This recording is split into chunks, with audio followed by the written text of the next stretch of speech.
20 साल 20 कमाल। नरेंद्र मोदी के सत्ता में 20 साल पूरे हो गए हैं।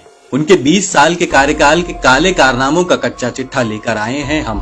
जब नरेंद्र मोदी गुजरात के मुख्यमंत्री थे तो उस दौर में ही अक्षरधाम मंदिर में हमला हुआ था।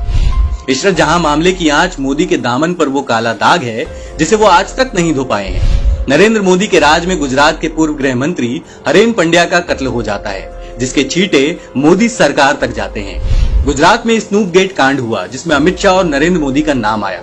दोनों पर आरोप लगा था कि वो एक महिला की जासूसी करवा रहे थे। गुजरात में कुपोषण के आंकड़े छुपाकर मोदी ने गुजरात मॉडल के सबसे बेहतर होने का गाना पूरी दुनिया में गाया, जो पूरी तरीके से झूठ निकला।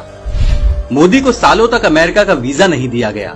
कारण वही था नरेंद्र मोदी की सांप्रदायिक छवि, जिसके बारे में पूरी दुनिया को पता था।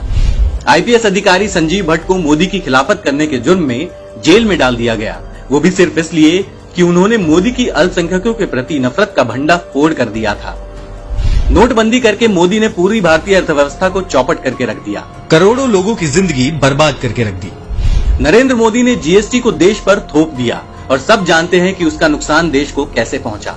मोदी सरकार के लाए कृषि कानूनों ने देश के किसानों को अपना कॉर्पोरेट मित्रों का गुलाम बनाने की कोशिश की। किसानों की लगातार मौतों के बाद भी मोदी के मुंह से कुछ नहीं निकल रहा, क्योंकि भाई दोस्त बुरा मान जाएंगे। मोदी के प्रधानमंत्री बनने के बाद देश में लिंचिंग की घटनाएं बढ़ी और अल्पसंख्यकों को चुन चुनकर निशाना बनाया जाने लगा। महिलाओं की सुरक्षा पर ज्ञान देने वाले मोदी जी के राज में महिलाओं पर अत्याचार बढ़ा और महिलाओं की दुर्गति के जिम्मेदार सिर्फ मोदी हैं। देश की राजधानी भी मोदी की नफरती नजरों से नहीं बची और दंगों की आग में शहर का एक हिस्सा जलकर राख हो गया। इसके लिए सीधी उंगली प्रधानमंत्री और उनके मंत्रियों पर उठी। खुद को दुनिया का सबसे बड़ा देशभक्त मानने वाले मोदी जी के राज में देश ने पुलवामा, पठानकोट और उरी जैसे हमलों को झेला, लेकिन मोदी जी कुछ करने के बजाय नकली आंसू बहा रहे थे। दो धर्मों के बीच नफरत मोदी के राज में सबसे ज्यादा बढ़ी, सिर्फ प्रधानमंत्री की वजह से। मोदी अपने दोस्तों की मदद से देश को बेचने तक को तैयार हैं, क्योंकि ये सूट बूट की सरकार है। मोदी पैसे वालों के सामने हाथ जोड़कर खड़े रहते हैं और जनता के ऊपर उनके मंत्री गाड़ी चढ़ा देते हैं। मोदी राज में महंगाई बेतहाशा बढ़ी है, लेकिन मोदी के भक्तों ने मीठी चाशनी पी रखी है। उनके लिए मोदी जी वो भगवान हैं जो गलती नहीं कर सकता।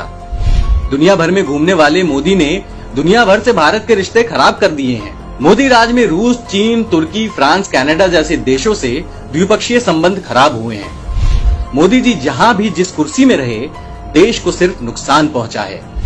मोदी जी, ये है आपके 20 सालों की असलियत, जिसे आप दुनिया से छुपाते हैं और जब भी कोई कठिन सवाल पूछता है तो कहते हैं कि बस दोस्ती बनी रहे।